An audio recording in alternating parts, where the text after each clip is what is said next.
di negara Wano ini apa ya, penjajahannya itu ya melalui konstitusi itu, melalui peraturan-peraturan gitu. Iya. Apalagi sebenarnya lebih jelasnya kayak apa ya, undang-undang Omnibus Law lah ya, Ah, lebih tepatnya di negara iya. Wano tuh emang banyak kontroversial lah. Bahkan mahasiswa pun, bahkan tidak di kalangan mahasiswa, di kalangan buruh, pemuda, bahkan sampai pelajar pun itu ikut aksi gitu menolak. Ketika peraturan itu ditolak oleh masyarakatnya, lantas undang-undang itu untuk siapa gitu? Sedangkan masyarakatnya udah nolak.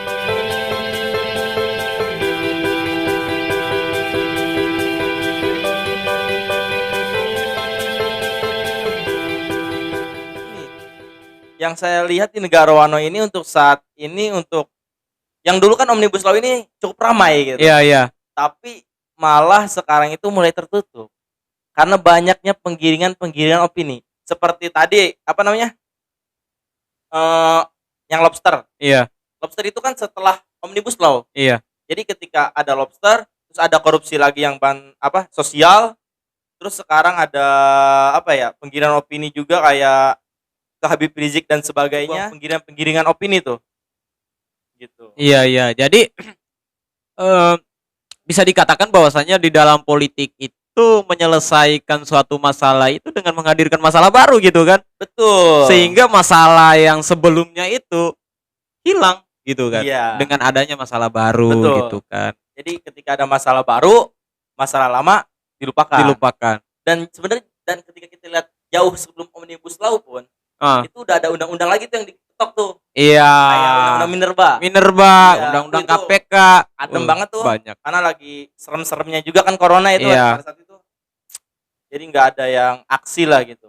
Jadi bisa dikatakan bahwasannya corona ini ataupun virus ini dimanfaatkan oleh negara, para pejabat ya, para Betul. pemimpin di negara Wano ini untuk istilahnya memuluskan rencana mereka gitu kan. Dalam arti bahwasanya ketika terjadinya corona, mereka mensahkan undang-undang dan di situ mereka menilai bahwasanya tidak mungkin dong masyarakat datang untuk berdemonstrasi menolak akan undang-undang karena sedang terjadi corona di situ. Iya, betul. Jadi corona itu ya ada gitu. Cuma dimanfaatkan gitu oleh negara-negara Wano itu untuk menjajah rakyatnya gitu.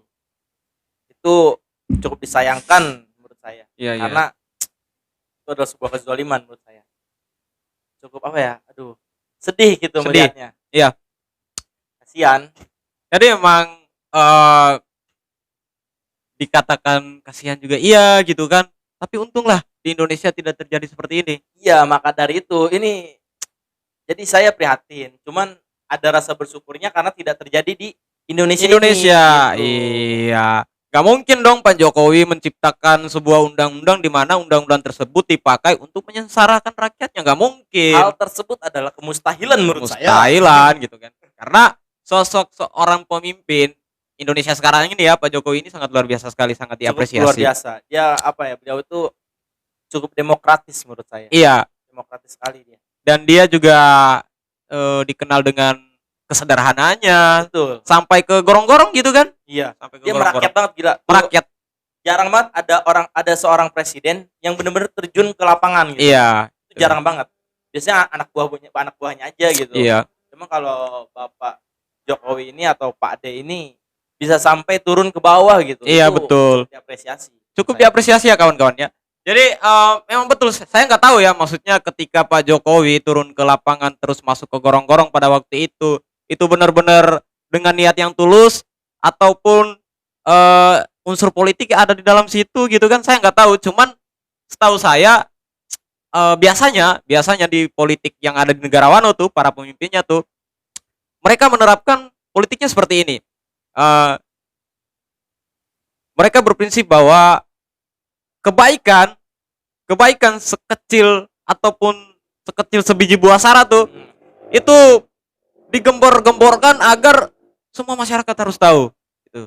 Tapi kalau misalnya kejelekan sebesar dikatakan sebesar Gunung Krakatau ya, itu ditutup-tutupi agar masyarakat itu tidak tahu.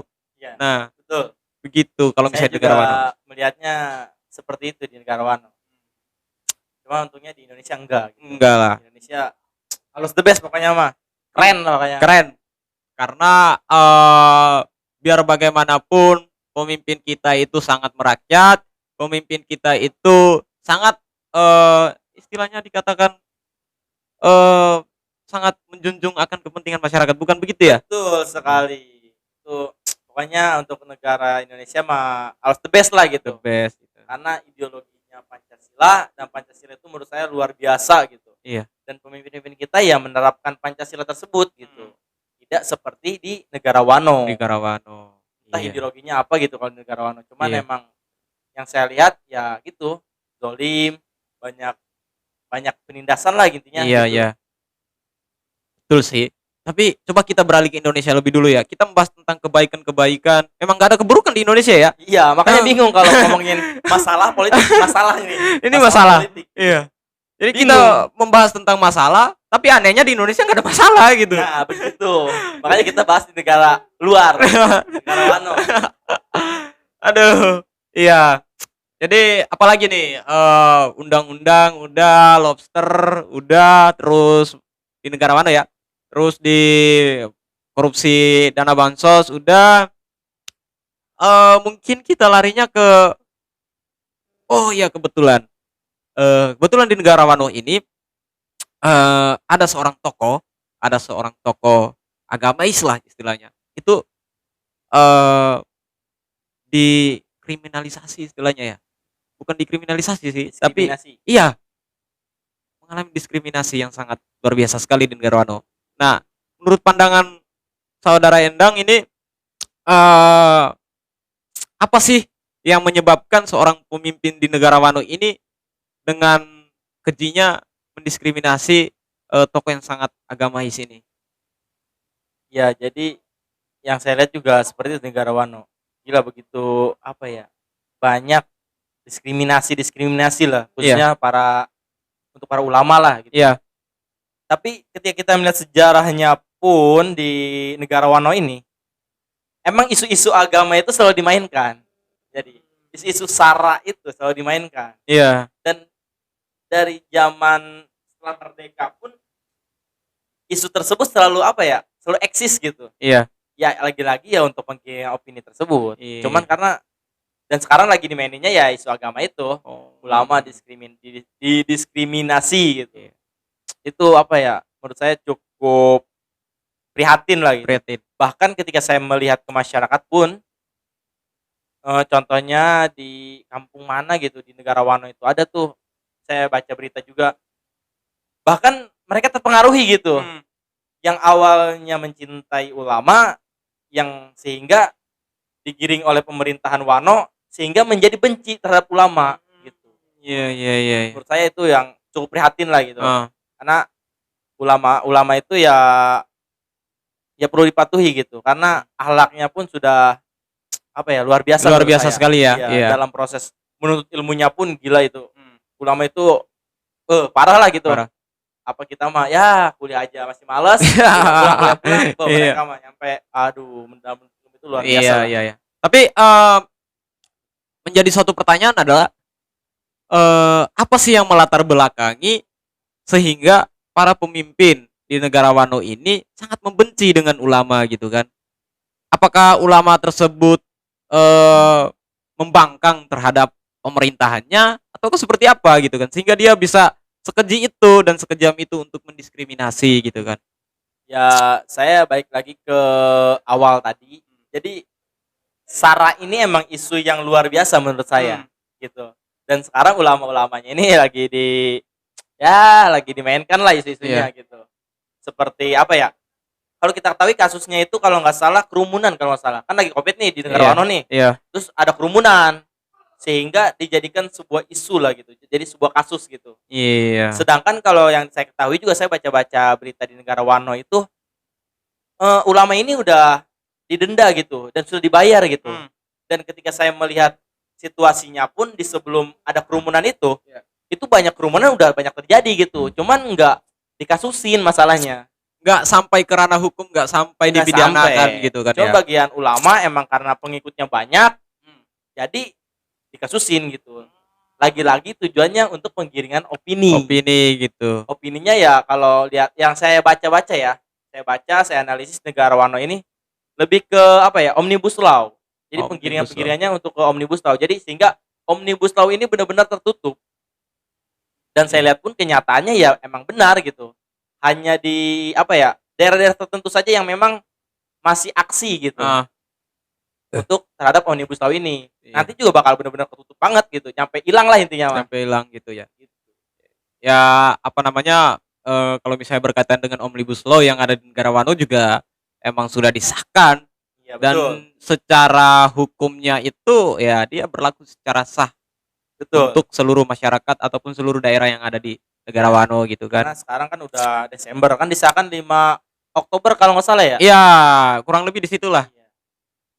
Jadi udah sah gitu. Udah diterapkan, udah harus mengikuti rakyatnya. Berarti apa namanya?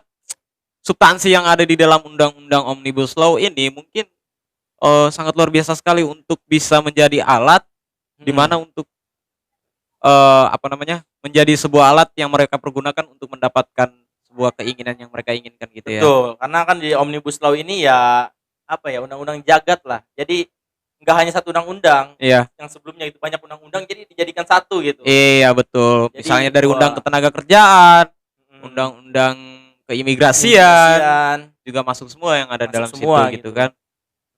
Jadi yang benar-benar ya bahwasanya memang seperti yang dikatakan saudara Endang di awal itu emang kebanyakan pemimpin sekarang itu menggunakan undang-undang itu sebagai alat. Betul. Jadi di sebuah negara itu ketika mengandung begitu banyak undang-undang itu bukan berarti apa namanya sebuah negara itu penerapan hukumnya seperti apa yang kita inginkan, bukan berarti seperti Iya, itu bukan ya. seperti itu. Iya. Karena hukum ini kan alat aja gitu. Alat aja gitu Alat kan. aja. Iya. Bagaimana siapa yang melaksanakannya lah gitu. Pengemudinya lah gitu intinya. Iya. Dan di negara Wano juga bahwasanya sekarang itu ketika masyarakat di negara Wano nih ingin menyampaikan sebuah keluh kesah mereka lewat media sosial, ya istilahnya media-media elektronik gitu kan. Iya. Nah, mereka juga agak was-was gitu. Betul. Karena ada undang-undang IT yang mengatur tentang itu. Oh. Jadi luar biasa. luar biasa sekali di situ. Jadi ketika mereka mengkritik pemerintah ataupun berbeda pandangan dengan pemerintah gitu kan. Nah, jadi pemerintah ini mengupayakan sebagaimana mungkin mencari delik sebagaimana mungkin untuk bisa mempidanakan orang-orang tersebut. Sehingga masyarakat Wano sekarang itu seperti mengalami trauma untuk menyampaikan aspirasi mereka di depan umum itu. Sampai ke media ya. Sampai ke media. Cukup prihatin gitu Iya. Itu maksudnya media itu kita ketahui ya bebas gitu.